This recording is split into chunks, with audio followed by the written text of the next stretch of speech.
వాళ్ళు చెప్పిన మాటలు ఏవి కూడా చేయటం అనేది లేదు. ప్రకటించిన కార్యక్రమాలన్నీ కూడా ప్రజలందరికీ అందినయి.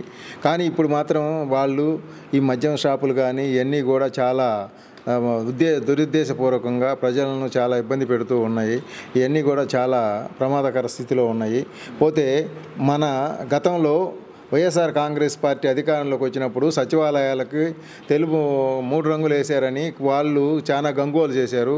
నేను నిన్నే చూశాను, సచివాలయానికి పంచాయతీ ఆఫీస్కి తెలుగుదేశం రంగు పచ్చ రంగు వేసుకొని పచ్చ రంగు తెలుగుదేశం పార్టీ జెండా కట్టుకొని ఉండటం చాలా జగన్మోహన్ రెడ్డి గారు అధికారంలో ఉన్నప్పుడు వాళ్ళు ప్రతి వారికి కూడా సంక్షేమ కార్యక్రమాలు ప్రతి వాళ్ళకి అందే విధంగా సచివాలయ సిబ్బంది కానీ వాలంటీర్ల ద్వారా గ్రామంలో ప్రతి వాళ్ళకి ఎలాంటి ఇబ్బందులు లేకుండా చేశారు.